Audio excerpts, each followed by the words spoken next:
Who shot you? Separate the weak from the opposite.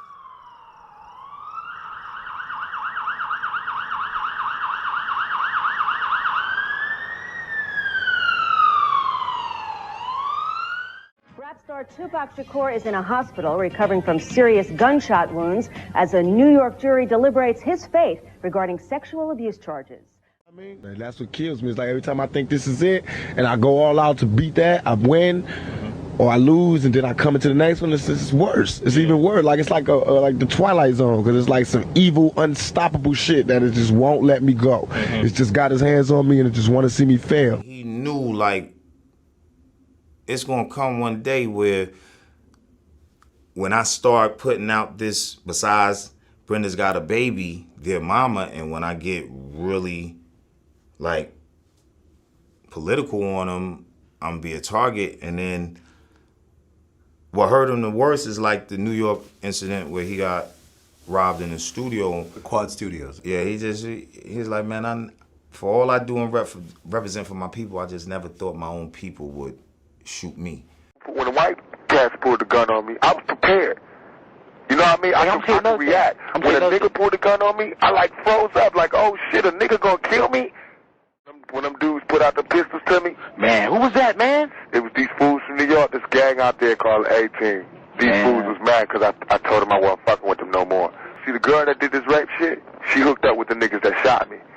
Oh, is that right? It's all connected. It was a big plan. I just caught it like at the end, and that's why they shot me. Man, hey man, you gotta stay up, man. When you step through that way, man, you gotta be on point. I ain't going through there no more. If I do, I'm going with 100 motherfuckers. Yeah, I'll be one of them. Yeah, no doubt. Because man, we can't be having you not here. You had mentioned that when Pac was in the hospital, he felt like the doctors were gonna poison him through the needles and stuff like that. He just became really paranoid. Yeah, I mean, Mama Feeney was like, when I came to the hospital, she's like, yo, please talk to him. They saying if he leave, he wants to check himself out. An infection could kill him. So I said, all right, Ma, I'm gonna come talk to him. So when I came up in, he was like, I know what you're gonna say, fuck that, I need to go. I said, all right, we gonna go. I heard there was an actress that he stayed with right after the hospital. Do you know who that was? No, if I did, I wouldn't say it. Okay. You know, I ran off to the hospital like, no matter what's going on, I'm still here for you, and I love you, I care. So I was there, but I got there too late. So you heard about the Quad Studio shooting. A day later, you went to the hospital to try to see Tupac, but once you got there, Tupac wasn't there. If I'm not mistaken, Tupac went to Jasmine Guy House right after he left the hospital. First of all, he was shot 5 times. Somebody wanted him dead. And walking around knowing that really affected Tupac's spirit. Yeah. There was fear. Yeah. There was a lot of mistrust, almost like anybody involved with his recuperation had to go underground to even deal, because nobody could know anything, because he was sure the people that shot him knew him, that it wasn't a random mugging. Not 5. No. Not 5 shots. Mm-mm. He didn't want to stay in the hospital or at his girlfriend's house, so they called me to see if I could keep him while he was convalescing from the wound. And he didn't feel safe sitting up in the hospital bed. Tupac Shakur has been sentenced to a maximum of 4.5 years in prison for sexually abusing a fan. A state judge in New York condemned the 23-year-old rapper for his, quote, arrogant abuse of the victim and crimes he said had escalated as Shakur's career progressed. Once he was in jail, though, they put him in solitary confinement. They used all forms of tactics that are called by Amnesty International penal coercion tactics to mess his head up. So most of our population probably still believes that Tupac was some gangster who got killed because of a gang rift or because of this what I call manufactured East Coast versus West Coast rap rivalry. I worked hard all my life as far as this music business to make it East Coast, West Coast love and make everybody feel comfortable. And I dreamed of the days when I can go to New York and be comfortable, and they can come out here and be comfortable. So it's not like when people say, why are you doing it in East Coast? It's not like it's not silly at all. But you can't disrespect the love. You can't disrespect the peace treaty. I bumped into Stretch in the club one night, and he was like, oh, Dad, what's up? Because I knew him. You know, I met him from day one. When I met Pac, he was there, and, you know, I would always see him. He tells me that he's sure Pac would love to know that he ran into me because we lost contact, and he had no way of getting in contact with me. I said, okay. So I gave him my phone number. I told him, call me. He called me, told me he had a message for me from Pac, you know. So I said, come through. I'm living in Brooklyn in Bed-Stuy at the time. I'm like, come through. This man shows up to my house with some dudes from Junior Mafia and some dudes from Bedford Avenue.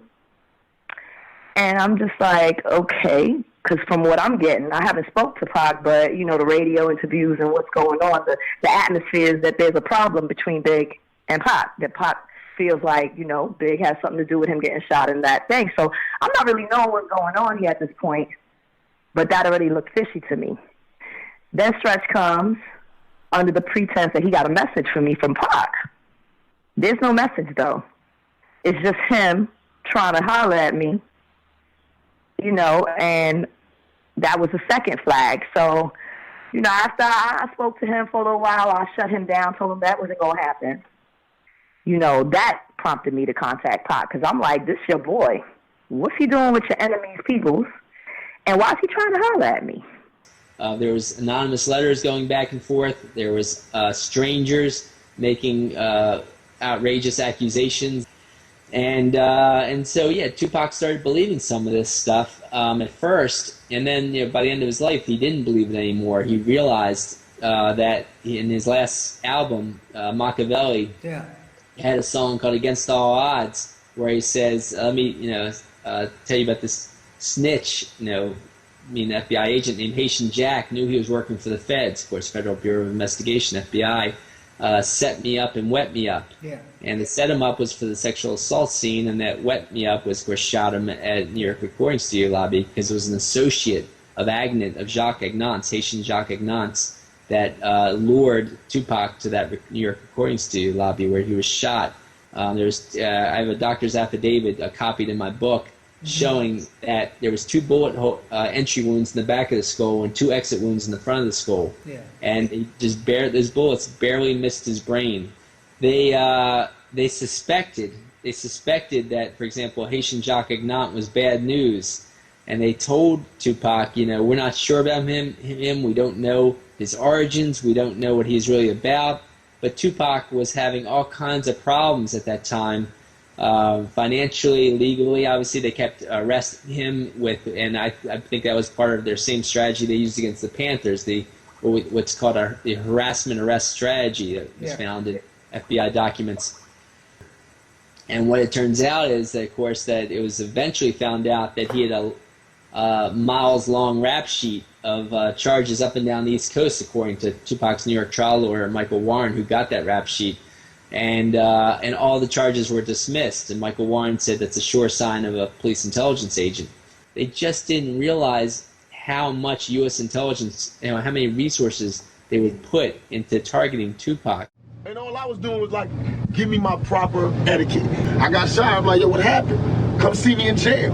Biggie all in the air to my Park is my homeboy wound, but not seeing me.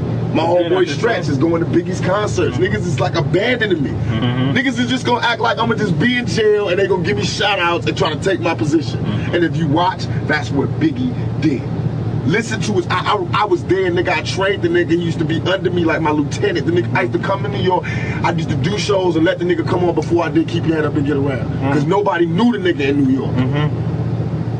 And I used to tell a nigga, yo, if you want to make your money, you got to rap for the bitches. Do not rap for the niggas. I told the nigga, don't rap for the niggas. Rap for the bitches. The bitches will buy your records and the niggas want what the bitches want. So all of a sudden, he changed from being listen to party and bullshit, listen to his style. He changed from that to Big Papa because of me. He had my album, Me Against the World was the second one. He had the first one. I changed everything because Ready to Die came out and it sounded like my album. He was supposed to be Thug Life. All while he was coming up, I used to let him come on stage with me. He was screaming Thug Life. Hey, cause he was like, I hate Brooklyn, I hate New York, I'm out with them niggas puppy cheating me, woo woo woo. All of a sudden he blew up and he wasn't saying Thug Life. So I started getting mad and I was seeing the niggas plays. He was hugging me, yo Pac, yo thank you, was the only nigga that woo woo. But he told me like, about a week before I got shot. He knew the nigga that was shot me, and he was like, Pop, don't hang around this nigga, you know, we walked in with the nigga that shot me, that ended up shooting me. He's like, Pop, don't fuck with this nigga, because I knew the nigga too, he was my co-defendant. And I was like, what you mean? He's like, I'll talk to you about it later, and we didn't talk. The next time I saw him was at the studio where I got shot. So I knew he knew what happened. So I was like, Biggie, what happened? He kept sending me messages like a bitch, you know, like I'ma come see you. No, nigga, what happened? While I'm in jail, strangers is telling me, yo, you don't know? Biggie homeboy shot you. So now they rapping against me, and you can imagine how I fucking feel. When I got arrested in New York, I got arrested for Biggie. Them guns in my room was Biggie's guns, because them cowards left the room when they heard the police was downstairs, and everybody left their guns in my room. So I got 4 guns in my room. Serial numbers scratched out, and I did not snitch. I took that case. So you can imagine how I feel when I'm in jail for that case, and he out there living a mafia lifestyle, giving me no money, giving me no respect, giving me no tribute, rolling with my road dog who was there when I got shot. I mean, come on, man. I'm not paranoid. I'm not paranoid. Y'all niggas know what time it is. Yeah, I would say Pac always knew. I think he knew Big. See, a lot of people get it confused when he knew Biggie didn't really do it. You know what I mean? Yeah. We knew Biggie wasn't a gangster. Yeah. You know what I mean? He probably come from the hood, but he wasn't built like that. But Pac was upset that word on the streets, and even when he went in prison, is that Biggie and them knew this was going to happen. Had knowledge of it. Yeah, they had knowledge of it. And also word on the street is that they was going to try to take advantage. They thought Pac was going to get killed, and they're going to drop this who shot you, or they want to be in the studio when Pac gets shot or killed, and they're just going to help their careers. This is what Pac was getting fed. You understand? Now, soon he gets shot, Biggie put out this song, Who Shot You? And it sounded like it was aimed at Pac. So Pac in jail, like, man, something, it was just, even if he didn't do it on purpose, it was bad timing. So they were basically torturing him in jail, messing his head up, and then when he got out of jail, he was with Death Row Records, who I argue and show evidence of that continued these tactics to mess his head up. And only when he was finally getting away from Death Row Records did he get back into some of his activist lyrics, and he had started his own record company, his own film company, and had fired the real head of Death Row Records, a guy named Dave Kenner, a white lawyer, and within 9 days of firing him, of course, he was killed. Yeah. And now I argue that Death Row Records was a U.S. intelligence front company. A high-level white Los Angeles police officer found dozens and dozens of his fellow police officers at all levels of Death Row Records. And when he went to his superiors to ask what were they doing there, they said you can consider them covert agents. And one of their goals was to aid in the murder of Tupac Shakur. Yeah. And of course they had some other goals also, which was partly to end the Bloods versus Crips peace truce. But on a grander scale, isn't it somehow, if you look at hip-hop today, what it's become, wouldn't you say from your conclusion that it might be also, is it actually a tool to suppress black people in general? In the 80s, for example, you had groups like Public Enemy that were putting out activist lyrics. You had Boogie Down Productions. Tribe Called Quest, all these Tribe Called Quest. Yeah, I mean, you know, these are groups that I liked a lot in the 80s and early 90s, and I think the industry was taken over by the huge multinational corporations. The end of 1994 is when I started officially working for Death Row Records. 94. We had got intel that a few of the guys that was working for Death Row Records was planning on robbing and kidnapping Suge or holding them for ransom. And so we met. I remember the corner. We met at this dairy on the corner of Long Beach and Myrrh, and which happened to be in Southside Crips area, pretty much. I insisted that they get real security, real cops. And Suge was like, you know, he rubbed it off pretty much.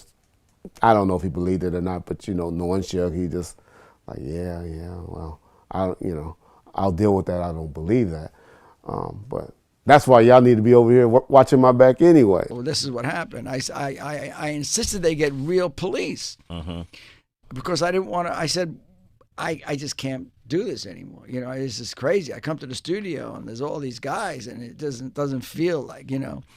And I was like, yeah, I want to do it. My father was like, oh man, half the guys that's working for you, I'm trying to get them on some cases myself. I'm not coming, you know, I have no interest. So your dad turned it down? Yes. But you did not? I didn't turn it down. However, at that point, I wasn't the main guy. My father suggested another lieutenant by the name of Danny Sneed. So next time I go, there's real police.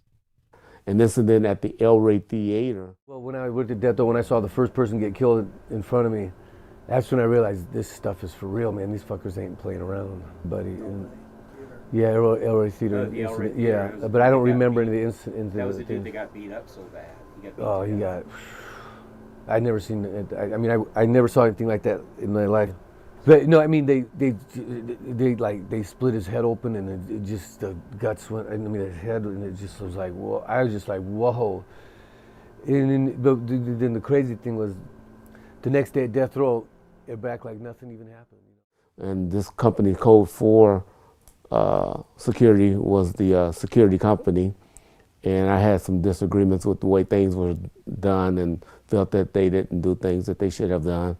And I decided at that point that I was going to form my own security company. Okay. And then Suge hired Right Way? Right. Way after it ends, I found out they were Rampart guys.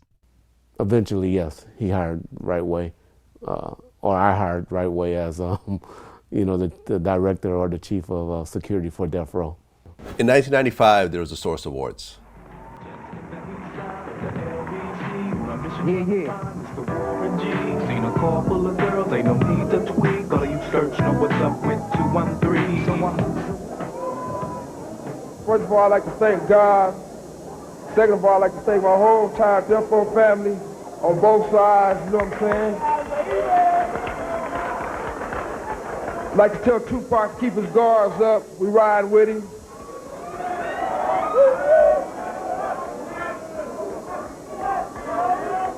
And one other thing I'd like to say, any artist out there want to be an artist and want to stay a star, and don't want to have to worry about the executive producer trying to be all in the videos, all on the record, dancing. Come to Death Row.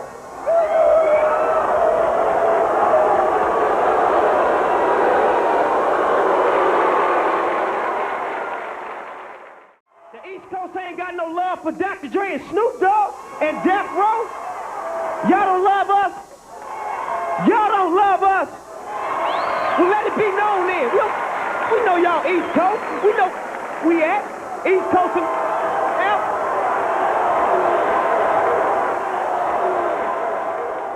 Yeah. When we rode together, and I think I was excited in the moment to be on the Source Awards and to be on the stage. And you know, he told me, "Come on up here with me." You know, come up. So you know, I went up on stage with him, and you know, it was mostly a bad boy Death Row thing.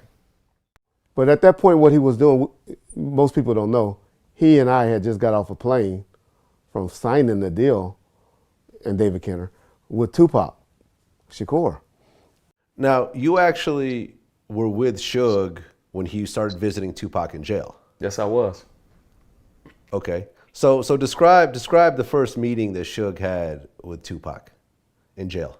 I don't know what the meeting was like, because the furthest I got was to the gate. So I had an opportunity to see the excitement of Pac coming to Death Row, you know, from Suge's eyes and from his mouth. But all 3 to 4 times that Suge and David Kenner went up there, I was there as well. Okay, so were you actually sitting with Suge and Tupac? No, I stayed in the car. Okay. Yeah, I didn't go inside the prison. Got it. So since you were around while Suge was working out his deal with Tupac, one of the stories that you hear different sides of is that Suge put up the bail money. Then another story is that the record label put up the bail money. Okay. In the movie, there's a scene where Tupac is calling Interscope Records to try to bail him out, and they front him. Nah, he's calling about his bread. Okay. That's, you know what I mean? It probably could have been developed a little bit more, but they was basically trying to show how Pac was locked up. Old money. Remember, this man had the #1 album while he was in prison. The first artist to ever do that. Yeah. You know, a million sold back when a million scan was really a million records. Right. So that's between $13 and $20 million that he had coming to him. You mean this man don't got the money to pay his own bail and it's only $1.5 million? Doesn't make sense. His wife at the time reached out to Suge and just asked for some money. Suge shot $15,000, put it on his books, and said, hey, here's $15,000. If you need anything, call me. That's when Tupac reached out to Suge and said, hey, come and see me. That's when they started talking, and Tupac was saying, hey, my record company is doing me wrong, which was Interscope. They don't want no parts to deal with me. Right, but Suge has a deal with Interscope as well. And a relationship. So I guess in their conversations, Jimmy was like, hey, you can deal with him. I'm tired. I'm tired of dealing with him. And that's when Suge was like, okay, we can make this happen. Hey, David, you think we can get him out on an appeal bond? What can we do? Complex said you were top 25 A&R of all time. And in the little synopsis they have of it, and they said, although Jimmy Iovine and Suge Knight eventually moved Gregory out of the picture by taking advantage of Shakur's insecurities and dangling beats from Dr. Dre as a bait.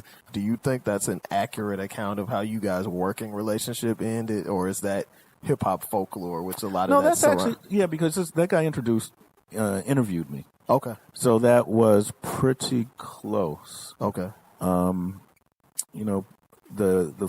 folklore is the bail. We're not going to get into that too deep. Okay. That's one thing I don't talk about.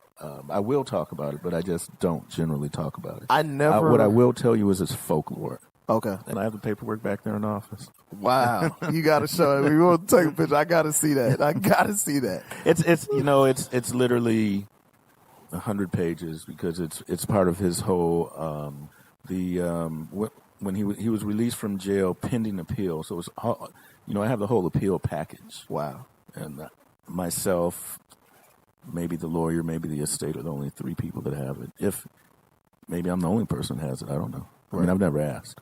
What do you remember the last conversation you and Pac had? Absolutely, yeah.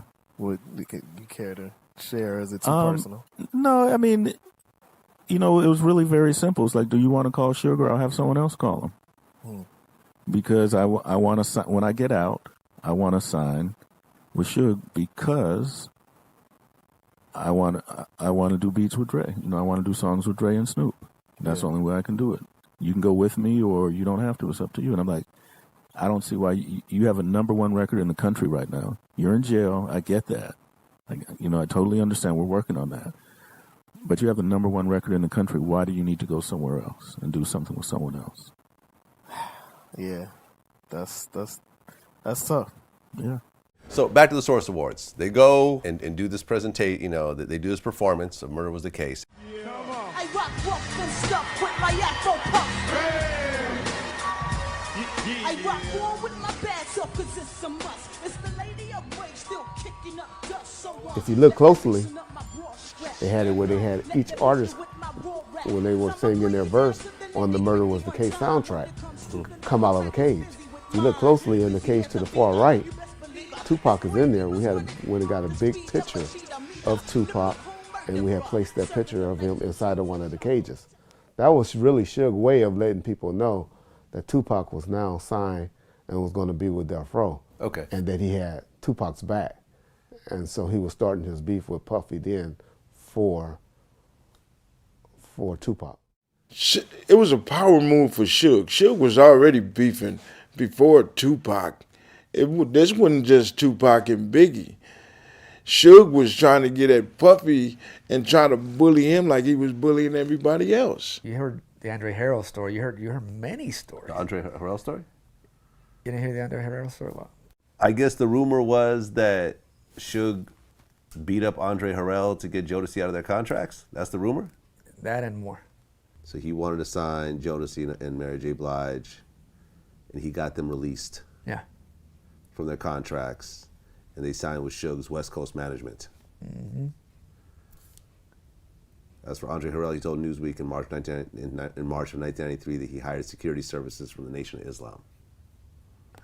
Yeah. After that situation. Yeah, there was always security at Interscope too, and they made sure that they were protected. Protected. Yeah. Well, I mean, even not security. Even what? And it wasn't just security that protected them too. It was police. No. It was gangsters. Okay, there's a gang element. Yeah. Involved on the other side. That's right. As well. He really was terrorizing the music industry. Yes, he was. Now, I'm gonna tell you to some extent, maybe for a while it was good for the industry, because the industry really screwed up a lot of people for a long time. Yeah. You know, And Sugar will collect on certain things. Somebody came to regulate it and say, hey man, this is unfair, right? Yeah. But then he took it to another level. You know, but you know, Suge fought for his artists, but there's a thing of fighting for them and then just thing of you know, bullying? I'm untouchable and bullying, yeah. Even, you know, I would hear a lot of stories, and I could hear, you know, a couple of times Jimmy saying, man, just Sugar's a bad guy. He's just a bad dude you don't want around. Interesting. Yeah. So you think that led to ultimately Dre going over with Jimmy directly because Suge was having a problem? Oh, yeah. You know, because Jimmy was having a problem with Suge, and then Dre started having problems with Suge, Yeah. so Jimmy well, said... everybody had a problem with Suge, you know, but it just, it lasts for so long you can do that, you know. And then after a while, just people didn't want to deal with him anymore. Well, people started separating themselves. Yeah. Like, you know, it just became unreachable. Yeah, it was that headache. Well, I remember when I was working with SRC Records, who was they were part of Universal in New York. Yes. 1755 Broadway. And I remember I walked into the security office. You know, they had like a security room with all the security guards. And there was a picture of Suge on the wall, and it said, "Do not let in the building." Oh, wow. Yeah. And apparently, the story is a little bit hazy, but the security guards told me something to the effect of, I guess Suge had threatened the president of Universal, Doug Morris, I guess, Doug. at the time. He had threatened Doug Morris, and he was not allowed in the building, and there was a security guy that would stand in front of our building every day. When Doug's car would pull up, he would escort Doug into the building, and then when Doug would leave, he would escort Doug into the car, and then he would leave. Like, his job was to make sure that Doug got in and out of the Universal building safely. That's right. And it had something to do with the whole Suge thing. Yeah, it did. And I'm gonna tell y'all one thing that I know for a fact, and rest in peace, Eazy. One thing about Eric told me one day, I thought Andre did all the music, all the beats. All right, whoop. You know what Eric told me? Huh? People send our demos in. Andre redo them. Redo the raps. Yeah. That's the song. All right. I took that same get out. So basically, I took it from Eazy. It did the same shit. I took it from Eazy and took it to another level. All right. And guess what? Jimmy Iovine sent me to prison and stole it from me. Yeah. Have you ever seen a motherfucking CEO from a record company all of a sudden be joined to the hip with Andre? They dressing like they doing headphones together, they doing earphones together, all for what? Universal money? Yeah. Have you ever in your life seen a person like Doug Morris give Puffy $35, $40 million to do an album, and guess what?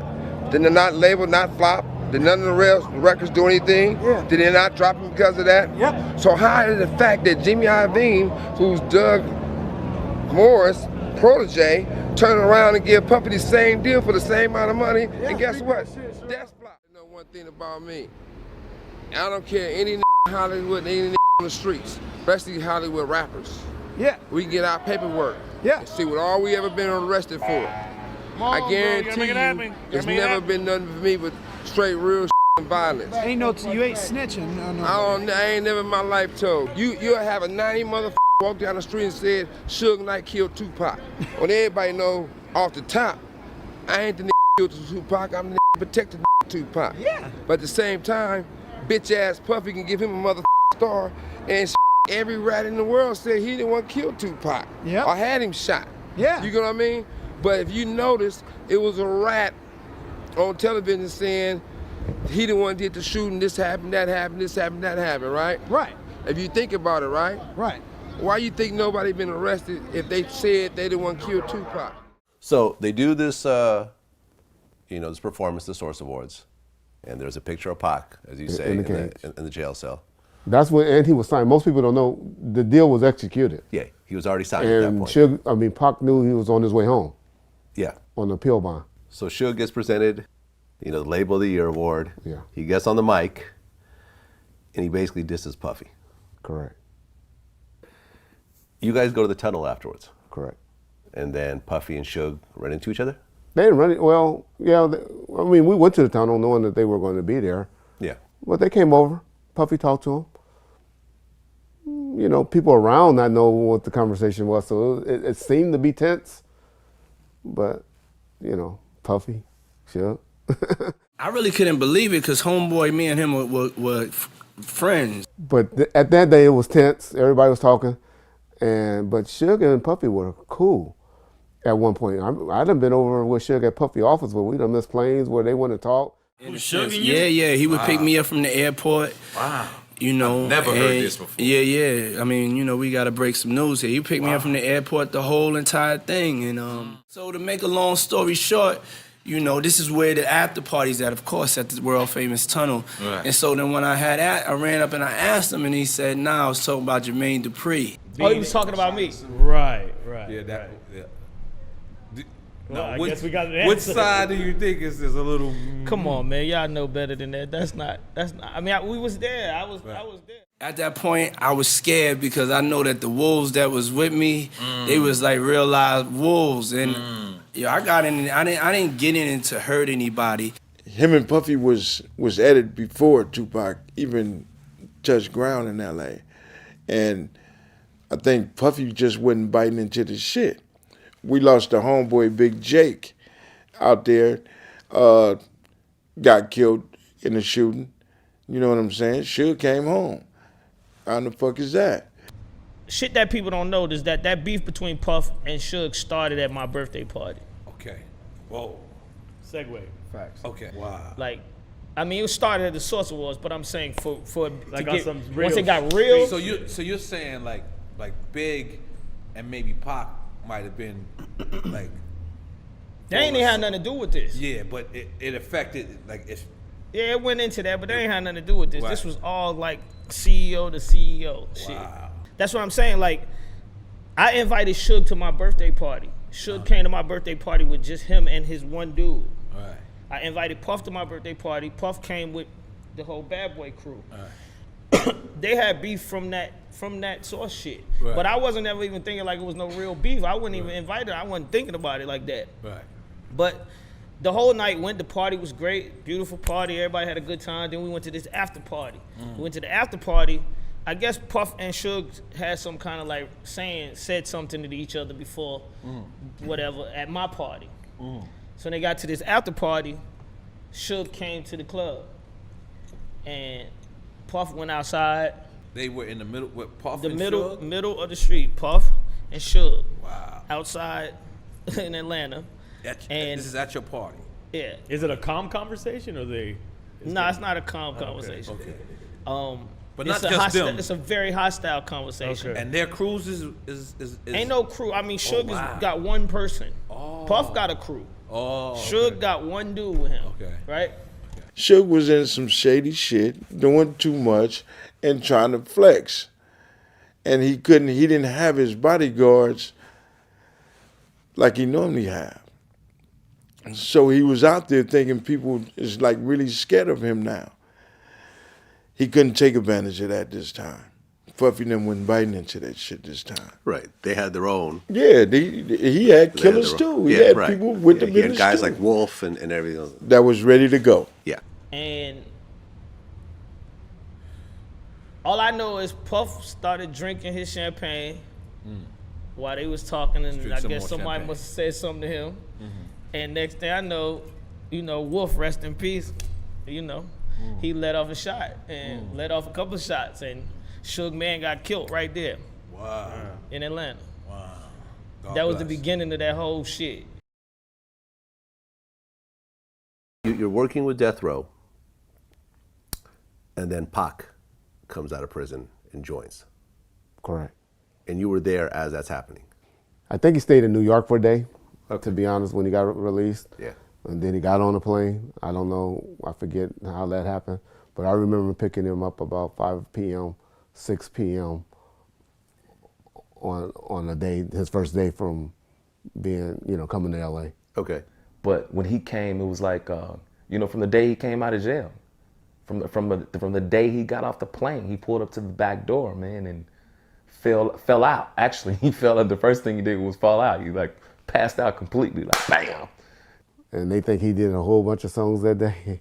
Pac didn't. I guess he was so excited, or not excited, for lack of a better word, but happy or feeling good, where they were smoking and drinking. He had a seizure that night. And hit the ground, and they picked him up, started putting water on him. He had too much to drink and too much to smoke all at once. And like I said, this was probably like 5 o'clock when his plane landed. Probably by 9:30, he had a seizure that night, where myself and his security that I assigned him to that day was named Kevin Hackey. We had to get him and take him to the Peninsula Hotel and get him checked into his room, where he eventually stayed for about 2 to 3 months. And when he came to, he went into the studio, man, and Pac didn't come out. I've been in the studio since the day after I got out. Came to the studio. I got out Thursday. I've been in here since Friday. People be passing out, so I'll be like, okay, I guess we gotta go home now. So then we go home, come back early in the morning, do it again. I think we broke a record this time for any recording. I'm trying to do the album in less than a week so I can call my album 7 days. But we did 13 tracks in 4 days. It's different than any other album I came with so far. This one might throw a lot of people off because I just blacked out. This album is a reaction to the backlash from C. Deluxe's tour, C. Dolores Tucker, Bob Dole, all those people that just kept sweating me about the music. Now I feel as though this album is something for them to sweat. Oh shit. You done fucked up, man. You done put 2 of America's most. When you gonna come through? When can I come through? Anytime you want. I'm in the studio every day. I'm finishing my album. I'm doing a double album this Christmas called All Eyes on Me. Hey man, hey, I got the song with Dre, I got the song with Roger, I got a song with George Clinton. That shit is fat. Hey, I got Sister Soldier coming. If you come, nigga, we could do the bomb. I'm telling you. Hey, check this out. Hey, I'm here, brother. And I want to get this organization started with you. Only we could do it. Let me tell you the idea. Right. It's like we start like this youth league, right? Basketball, football, softball, for girls and boys. I'm gonna get all the rappers to adopt the team, get the field, we play. Right. We have like the churches come out and sell food. That's real. We had the fathers and the uncles and all of the men in the community. They do security. Right. Get their respect back for the kids and everything. Then we had the FOI come out. We had the deacons from the church. They do security. And we just play football, baseball. Get that community spirit going again. I'm with it, Then man. on the weekends, we have block parties. All right. And every rapper got to get up. Every rapper, nigga, if you got a record out, you got to get up for us. You got to come do a free show for the hood. That's real. And it's like a little tour. So we do that. And we get all the communities back together. Now, I'm talking to Al Sharpton about this, some other motherfuckers with some power. And then when we do that, we register the voters. And if we can register them for Democrats, Republican, or Independent. Once we register the voters, we have power. Then we start going up to the mayors of these cities and telling them, look, we got this many voters in this city. We want you to do this. We want a community center. We start hitting up Nike for the free clothes, the computer stores for the free computers for each community center. And if they don't, then shit, that's how many people we'll have in those cities we can regulate. I'm going to have all these tough-ass, supposed to be gangster rappers that we're going to drive to all these drug areas, right? We asking you, not telling you, we asking you as a player to a player, can you please give us a pass to have these streets clean from 6 p.m. to 11 p.m., 6 a.m. to 11 p.m. Right. Let that be for the kids. Let them the niggas be safe during those times. No gunshots, no drug dealers. From 11 p.m. to 6 a.m., y'all can have the streets back. Hey, and you know what else too though? When I talk to you face to face, I'm dropping some shit on you, right? Some other stuff too, right? But yeah, that's that, man. I'm with all that, right?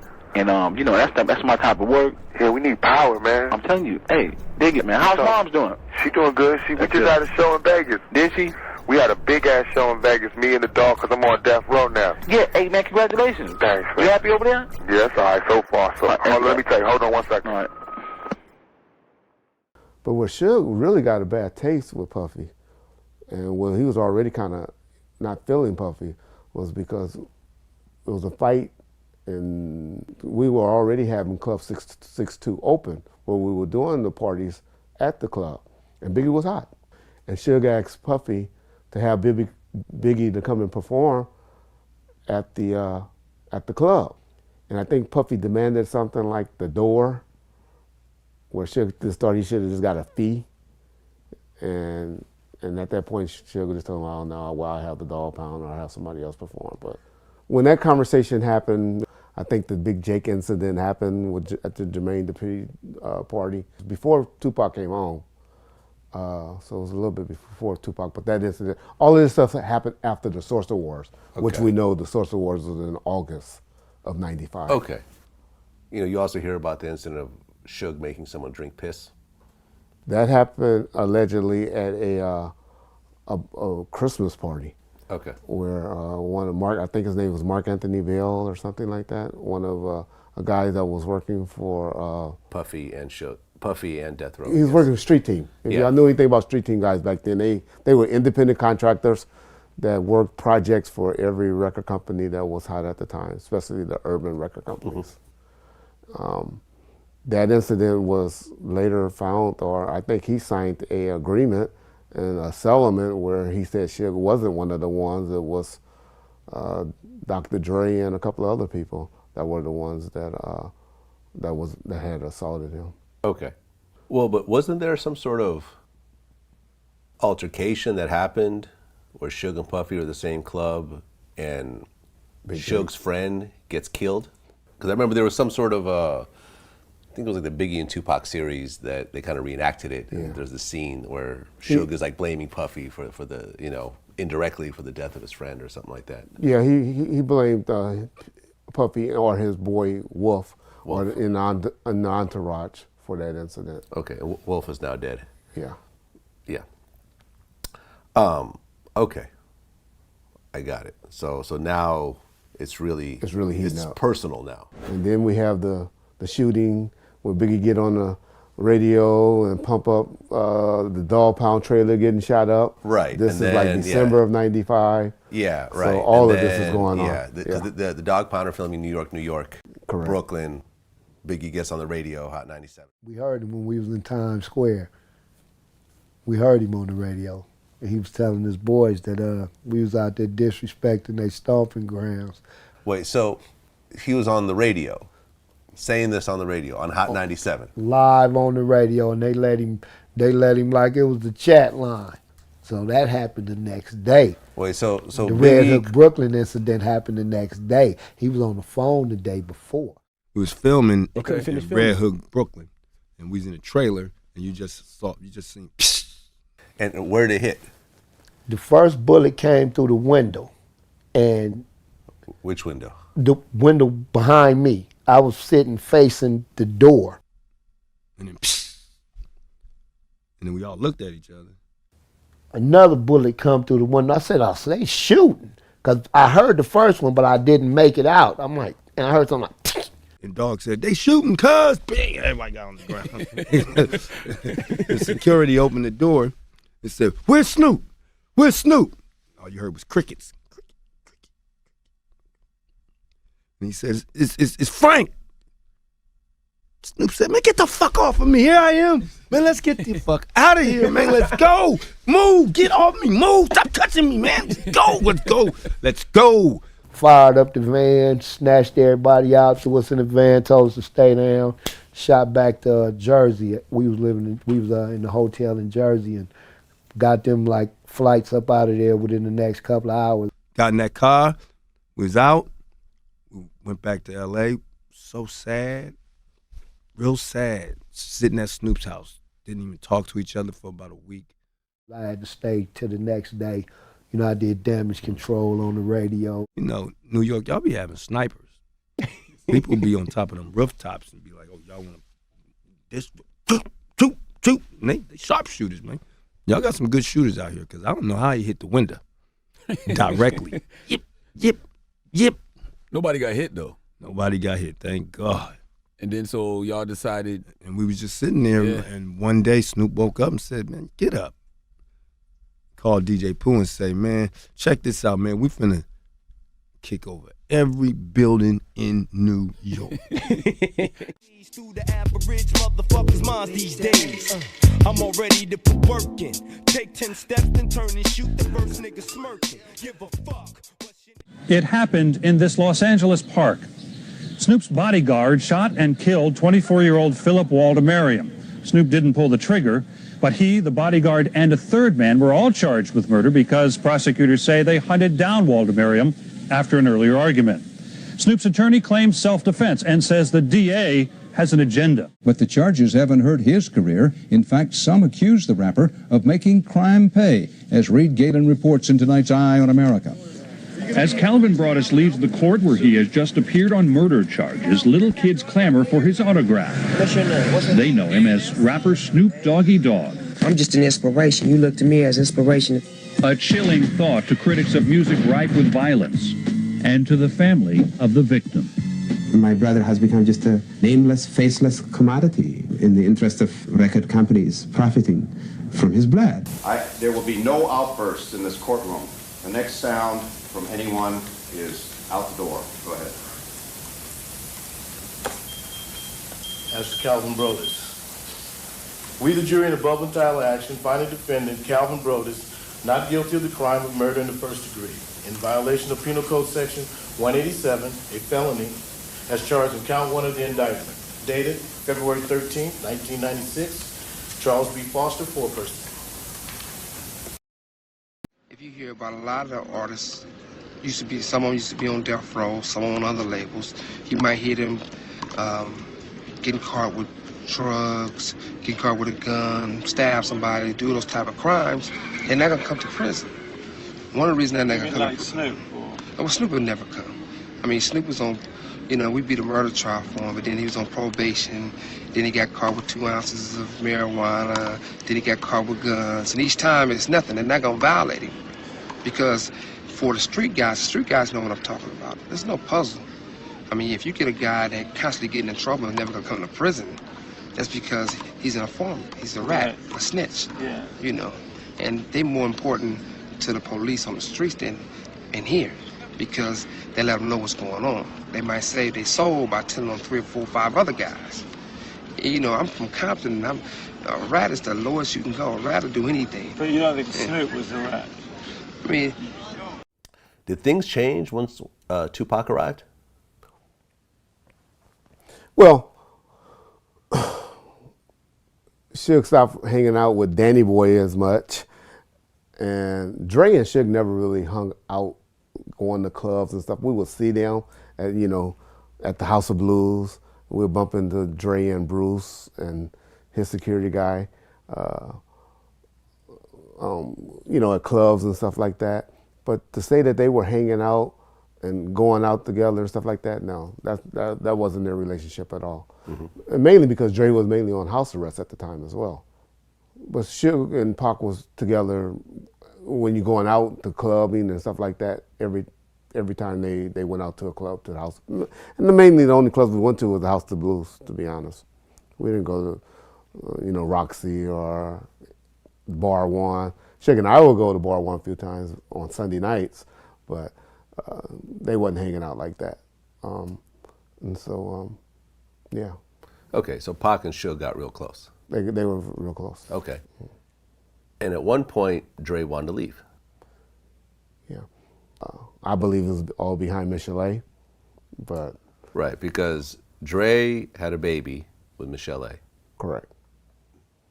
And Michelle started messing with Suge. She was the one that was telling Suge about Dre exit plan and all of that. Oh, really? So Suge was already hearing things.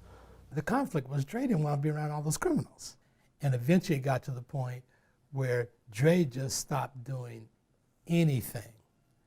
You can almost see, if you look at the work that was done by Death Row, you can almost see Dre, then no Dre. Yeah. And even for a lot of the things where Dre still got credit, he wasn't the producer. There were other younger guys. Daz and Right. All these guys. And so Dre just kind of absented himself from the process and refused to do anything. And so that's why he escalated the escape plan through Jimmy Iovine. See, Jimmy is the one that Suge was like saying, hey, get rid of this guy. You got to make something happen. This dude is, and so they both used Jimmy Iovine to make that split happen. Right. And then Tupac came in the picture, and it took Death Row to a whole other level. On the level. Yeah. So then Dre leaves Death Row. I think he left it mentally and, long before he actually left legally. Okay. And Jimmy Iovine ends up, from what I understand, giving Dre a chunk of money and basically financing Aftermath. Exactly. And from what I understand, Jimmy wrote Dre a hell of a check. To leave? To eventually, form a company directly with Interstate. Oh, I'm sure. Yeah, he helped him out. I'd heard like $100 million or something. No, like it wasn't that much. I remember, because Jimmy and I were very close. We used to talk a lot. And at one point, Dre was after the firm and everything. Before Eminem came, he was $21 million unrecouped. And that's when he had to downsize his house, move out to the valley, and all of that because Jimmy couldn't take care of him like he was supposed to because Edgar Baughman was on him, which was the new company that had just bought Universal. And Jimmy couldn't do the things that he used to could do for Dre. So Dre had to take a drastic downsize.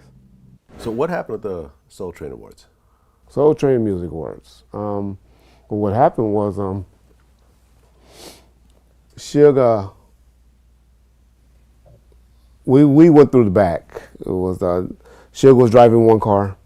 He was in the Hummer, and I think he had Tupac and some of the Outlaws in the Hummer with them.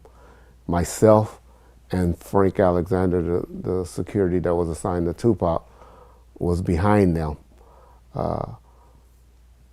We were initially trying to bring in our entourage. We were like 50 deep. Don Cornelius was very smart. He said, hey, only one's coming in this back. The back gate is, Tupac, and Suge and their security. Everybody else have to go around towards the front, which, thank God, that's what happened, because we'd probably all still be in a penitentiary if we all would have came back there, because we had about 50 guys with us in some T-shirts that all said, I believe they had Bompton on it, or it may have been P-Funk, one of the two. What does P-Funk mean? Pyru Funk, like, okay. For the Pyrus. Got it. And so he had a bunch of guys with him, because their plan at that time was, I believe, that I overheard that they were going to rush the stage and pull Biggie off that stage that particular day. But they were forewarned, the security there, because I knew the guy that ran the security by the name of Keith Davis, and they didn't allow them into the facility. Pac had an encounter with Big. Yeah, I was there. The Shrine Theater in L.A. Yeah, that one. Yeah. What can you tell us? Because it's people got it misconstrued how real the beef was, man. It was real, and there's no secret about it. Everybody know that it was real.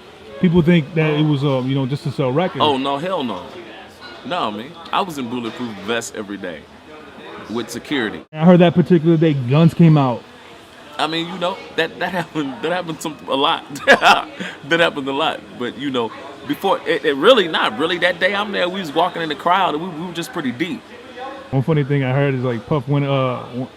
First thing Puff did was run. I mean the whole entourage that was with him kind of went the other way. But you had to. I mean, you know what I mean? Like you got like 60, 70 guys coming to you, muscles and shit. And you in their city and you in their neighborhood, it's probably time to leave. Yeah. So now, Puff behind me, and next thing you know, he dips to the left, and I see him jump down into the embankment and just start running. So Suge and them is coming up. They about 40, 50 feet, a little bit long. I guess they ain't see him because, I'm a big dude. So I just played the wall, and they walked by me. They ain't know who I was. And if they did, they ain't say nothing. He goes up, he start going up the steps. Now I gets on the phone with Chaz Williams, who's over Black Hand. So I'm explaining the whole situation to Chaz about, you know, what just happened at Soul Train. And Chaz says, yeah. I said, yo, man, I told this nigga Puff I got these dudes. And he took off running. And Puff was way upstairs, and I didn't even think he heard me. Puff said, yo, Gene, who you talking to? I said, Chaz, why? He said, why you tell him I ran? I ain't run. You should just told him I took a left. And Puff's like, yo, Gene, I got like 127 employees. All these people depend on me for their livelihood. He said, if those white folks even think or knew that I had anything to do with any kind of gunplay, they're not gonna fuck with me. They're not gonna spend no money with me. You understand? He said, but I'm tired of living like this. And as he was going up the steps, this came out of his mouth verbatim.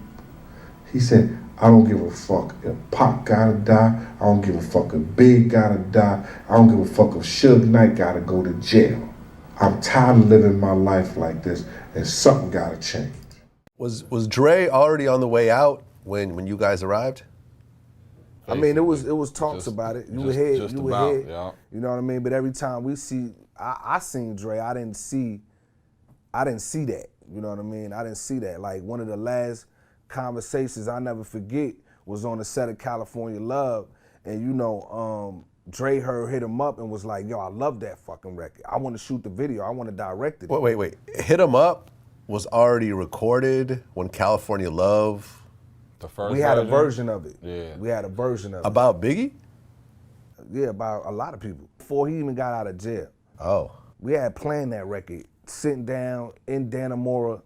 This is what I'm gonna do when I get out. This is what we gonna do. This is how we gonna do it. You know what I mean? I say that on Life of an Outlaw. You know what I mean? 6 months in advance before we planned it. Cause we had planned, you know what I mean? He was in there thinking. Nigga got a lot of time on his hands. So he got out, a lot of his moves was already planned. And he just came out and implemented each one of them. So everything is a mess at this point. Correct. And then Tupac drops Hit 'Em Up. We bust on bad boys, niggas fuck for life. Plus, Puffy tryna see me weak, hearts I rip. Biggie Smalls and Junior. Well, he did little things before that. You remember the skit before 2 of America Most Wanted? Saying? Pop, you alive? I mean, you safe? Man, I'm so happy you're free. Yeah, happy to see me. Wasn't y'all talking when I got in here? You're head of security. Are you worried at this point? That's hip hop in my mind at that time. That's this rap stuff. That's this gangster rap.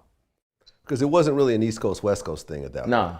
Nah, man, we stayed partying on the East Coast. You know, most of our guys was out there. Eric B. and, you know, a lot of dudes that hung around us were living in from New York, from the East Coast. So I'm not knowing. I'm not that smart. I'm not catching it. I'm not saying, hey, you know, this getting too deep. I'm not. Yeah. And I'm 28 years of age. I'm not that smart. Right. I'm But you're also not the decision maker. I couldn't have did anything. At all. That's what people be like, well, Tupac should have been riding like this, or Yeah. these guys not going to ride like this. They're going to ride in the car with whoever they want to ride in. Right. They're not going to be riding in the car with security. Okay. Well, you're talking about the New York video shoot, right? Mm-hmm. Did you feel that things got more serious at Death Row?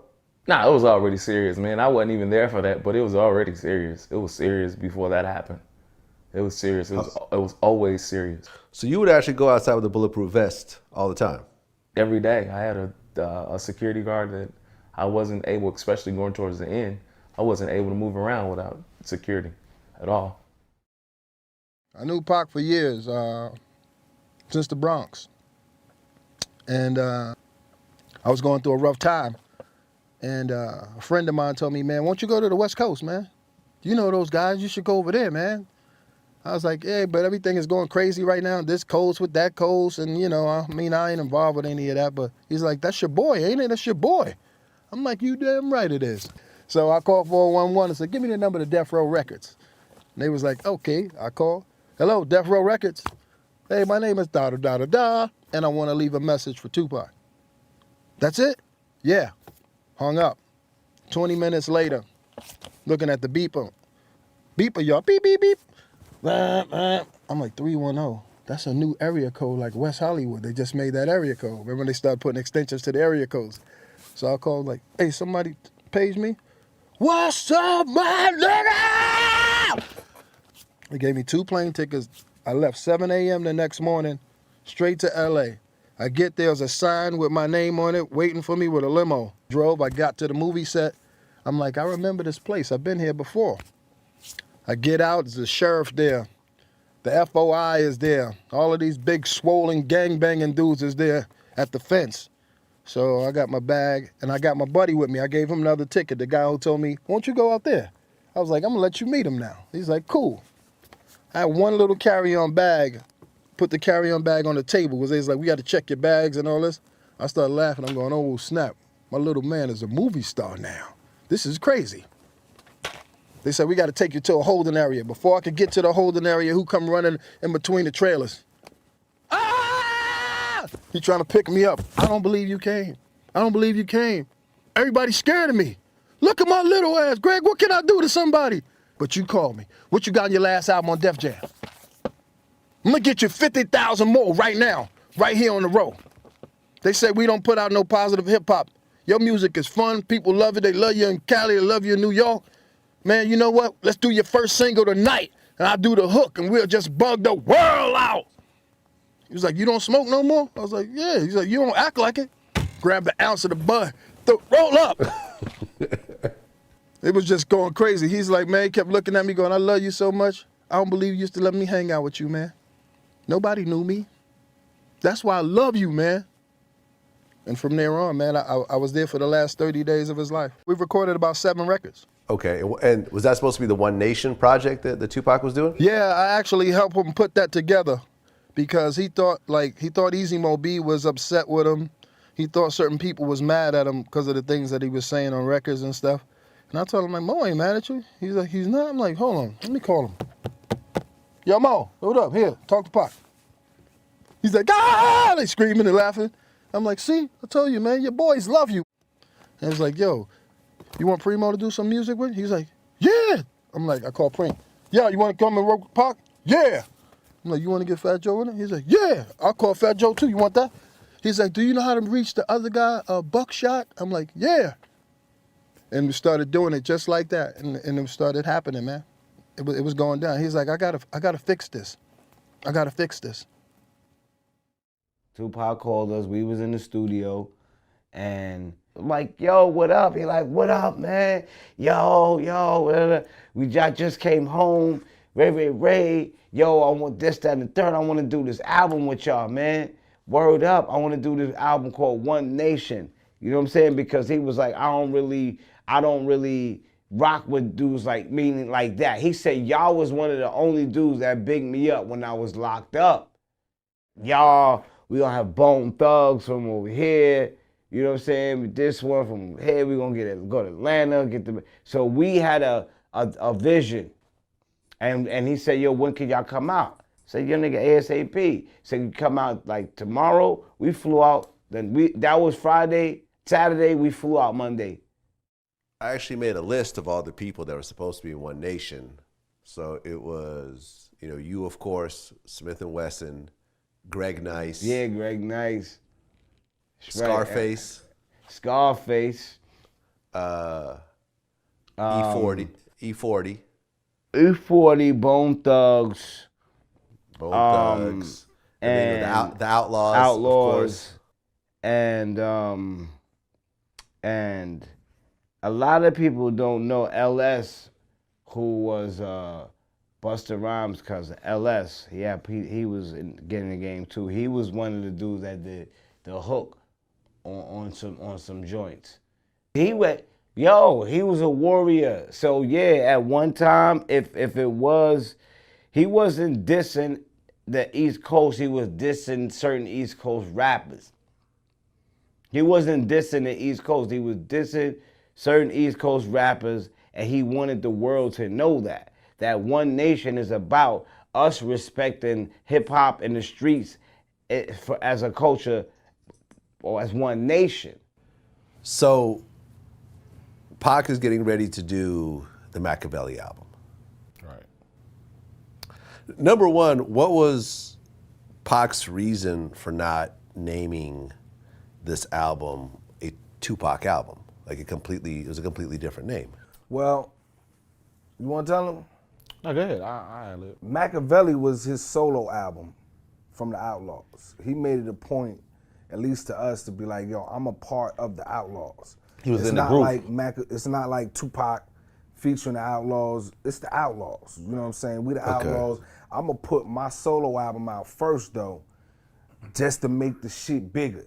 Right. You know what I mean? He saw what a lot of niggas ended up doing, like Nelly and, you know what I'm saying, Mace. They were all part of groups, but they was like, yo, I'm gonna step out solo. Even though he was already an established solo artist, superstar, multi-platinum, he was like, yo, I'm gonna be the one to put this out. And it was really supposed to be like a mixtape.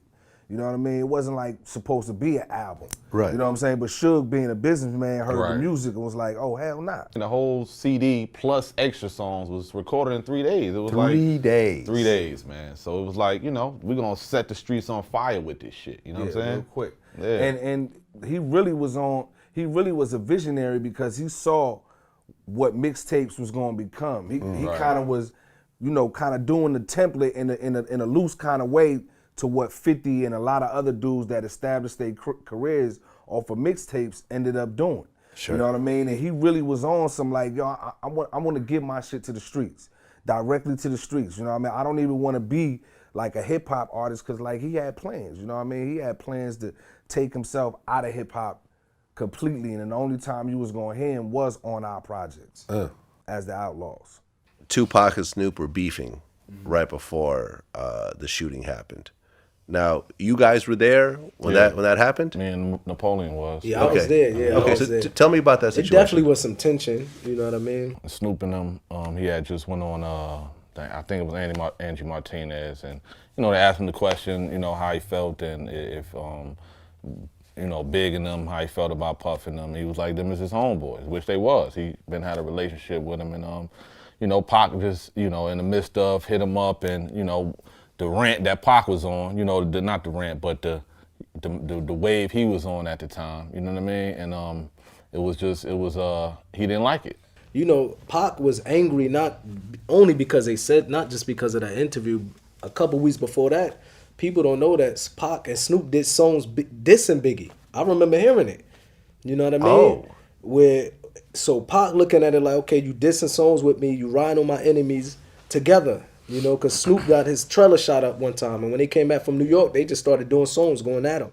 That beef between Pac and Snoop happened before New York. Snoop and Pac supposedly performed together at the Roseanne Barr show. And Snoop was over at Pac's penthouse, and Pac and he were talking. He said, so you know what time you got to be there, and you're going to be there, and this and that, whoop, whoop, whoop. Snoop was like, yeah. Well, Snoop never showed up. So we had already gone to the rehearsal. Snoop's supposed to show up for the rehearsal. He wasn't there. We go back after rehearsal to the penthouse. But before we went back, this is what was funny. Ice-T was at the rehearsal. And I think he was going to be part of hosting the show or doing something with them. And when we went back to the penthouse, all the way going back, Pac was irate, pissed off. And he was talking about Snoop. So, wow, he didn't come for the rehearsal. He lied, blah, blah, blah, blah. So I called Kenneth up, and I said, Kenny, what's up, man? I go, Pac is like tripping, dude. Snoop didn't show up for the rehearsal. He goes, yeah, I know, because we still over in the penthouse. Because he said he wasn't going. And I said, what? But, dude, he didn't show up for the rehearsal, man. What Pac gonna do? They supposed to perform. Pac did his parts and everything. He says, I don't know. He said he ain't going. So I, hey, Pac. And he said, Snoop said he ain't going. F that motherfucker. Pac was like done with Snoop. He like, this nigga turned on me. And if you look at any of the following couple of weeks went by, and when they went to the MTV Awards, if you look at any of the pictures, any of the footage of Pac and Snoop sitting there next to one another being interviewed by MTV, Snoop just is holding the mic, looking straight ahead with like no expression on his face at all. I just wanted to clear my throat. You lost Best Rap Video. You'd all disappointed about that? Oh no, I didn't lose. See, because I sold 6.5 million copies, so He I won. When all these famous people get together, what's the one thing you take away? Is everybody much shorter than you thought? I know a lot of people find Snoop and say, 6'4". I had no idea. Oh, yeah. But do people seem shorter? There's a lot of attitude going on. What's the one thing you take away? Oh, it's a lot of attitude, of course, because nobody thought we would show up here. But, we always feel like we keeping it real. Scratch that. We always felt like we're being true to everything we've always stayed representing. And our audience is worldwide. We're not even on no, we coming out here and there's some East Coast, West Coast. We got beef with the people we got beef with. But we could go anywhere in the country because we are America's most wanted. Exactly. So you can't stop the flow. Can't stop what America wants. On that note, I know that Biggie and Puffy are here tonight. Did you see them? Do you have anything to say to them at all? Nah, but even if we saw them, we are businessmen. We are not animals. It's not like we're gonna see them and rush them and jump on them. If they see us and they want drama, we're gonna definitely bring it like only Dev Row could bring it. But we here as businessmen to enjoy and support the Video Music Awards for MTV because they support us. So if they want to come and use this business opportunity to get on some gangster, we do that better than anybody. Can you envision a day when, y'all, if not get together and make an album, just peacefully coexist? There's no dream of making an album with Biggie and Puffy or none of them. We're not sweating it like that. This is our we, family We over peacefully here. coexist right now That's right. because we all cool. Everybody's here. They sell records. We sell records. Well, I guess you could call that selling records. What they do. We sell large amounts of records, and they sell a few records, and really, it's no competition. People are really making too much out of it than it is. It's really just if you want to talk. We're going to make it specific as to what you could talk about and what you can't talk about. And the East Coast, West Coast thing is something that the journalists and people are making up just to get paid off it so it can drag out. So they're perpetuating it so it could be drama, which I still love MTV, but when it all go down, don't look at me and Biggie and be like, why is there a big East Coast, West Coast war when you're shooting this to 300 homes, 300 countries, telling them about an East Coast, West Coast war that they would never know exists. So that's where information becomes a problem. When And MTV if it did, News gotta be the ones to let you know. If it did exist, Pac, we wouldn't be here. So Right, and if it let you know exists, it's how we gonna be non-existent. sitting in New York talking about it? We'll try to be better role models, and y'all try to stop putting that drama out there. You got a lot of power, a lot of responsibility. We both do. We both need to exercise greater restraint.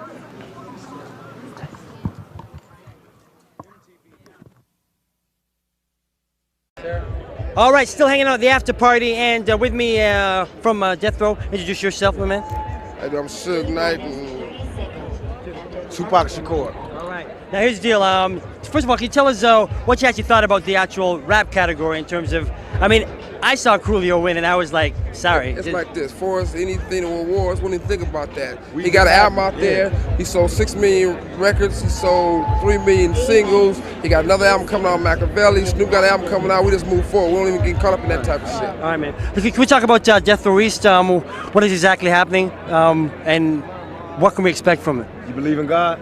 Certainly. Believe in Death Row East. Believe in that, for real. My homeboy That's it say, right I'ma there. ride But with if you you believe then. in God, believe in Death Row East. We plan to take the same strategy we use with Death Row West, which is mind over matter, taking all our weaknesses and making it into our strengths. We know that we got strength in numbers. We already run the streets out here. So now we just gonna help some of these brothers get their money on because we know they got talent. We got the ways to make them use their talent to the maximum effect. And that's what this is about. Everybody rap. We don't rap. We rap to make money. We do business. Ain't no other record company out there that sold as many records as we did. We outsold Bad Boy, LaFaze, every black record label out there, we outsold them in 1 year. And I'm a convict and my homeboy just got off a murder case. So that tell you that it's pure talent, no hype. We don't got no all-American smiles. They don't even want to buy our record, but they gotta buy our record because we represent the street. So Death Row East is gonna be a personification of what we did on the West Side. We're gonna do it to the East Side, and we're gonna prove once and for all that all these people talking about an East Coast, West Coast war, they like the Judas was to Jesus. They only here to cause confusion. We here to bring money and to bring change. They here to cause confusion. All these weak rappers, Nas, all these suckers, they battling off of East and West like this is a game. This ain't no game. If this was chess, we'd be yelling checkmate 3 years ago, because we've been beat these. It's not a game. We out here trying to help our people make money. We trying to get out of this 3-strike circle they got us in and start getting our papers on. So that's what we doing. By strength in numbers, we coming to the East Coast to prove there is no fear, there is no problem, there ain't nothing but opportunity. And the opportunity is overthrow the government y'all got right now, which is Bad Boy and Nas and all that bullshit, and we will bring a new government here that will feed every person in New York. Cool, man. All right, man. Peace. Thanks a lot. Take care. Peace. His new label was going to be Makaveli Records. It already made up the T-shirts. I have a T-shirt to this day. Euthanasia was going to be his new company. He was leaving Death Row. That's why he called an audit. About a week later, my homeboy that I told you was the office manager, he called me up and he said, Frank, like, you're getting fired. I was like, what? Like, yeah, you're getting fired. I go, what you talking about? Like, man, Tupac just sent a letter. I got it right here. He goes, I'll make a copy of it and give it to you. He goes, but I got a letter right here that he no longer is requesting right-way security for his security. I was like, are you serious? Like, yeah. So I said, get the letter from you idle in the morning. Yeah, get it tomorrow. I'll give it to you. I read the letter. Sure enough, his signature no longer requested security. Just fired David Kenner as his attorney, which was a conflict of interest from the beginning. So when I got the letter, I said, Pot, said, what's going on, man? I heard I'm getting fired. He was like, what? So said you getting fired? Said, I saw the letter that you sent to the office. He goes, oh, man, don't worry about that, Frank. You going with me. I was like, what? He was like, yeah, you going with me. I'm starting my own company, my own record label. My first album I'm putting out is going to be called One Nation because I'm leaving Death Row. So you're on a whole bunch of Tupac songs. Yes. Tupac is blowing the fuck up. Man. What was Tupac's relationship like with Suge? Man, it was like, we was, I was a young dude around and they was like brothers. We were together almost every day. Always riding together, clubbing together, at the house cooking. I was the cook. Their relationship seemed fine to me. And on the way to Vegas, we all caravan down to Vegas. Probably 100-some cars drove down to Vegas that day after leaving the Toss It Up video shoot. I keep going to that, I'm sorry. But after leaving that video shoot, we had just left that video shoot before we got to Vegas. On September the 6th, they were shooting the video that Friday. Toss It Up. They were walking Pac to the airplane. Pac said, dead man walking. Really don't want to go to Las Vegas. It's against my better judgment, but I'm going to go ahead and go. Because I'm a dead man walking. Now you're looking for the secret. But you won't find it because, of course, you're not really looking. You don't really want to work it out. You want to be fooled. Makaveli in this, Illuminati, all through your body. The blows like a 12 gauge.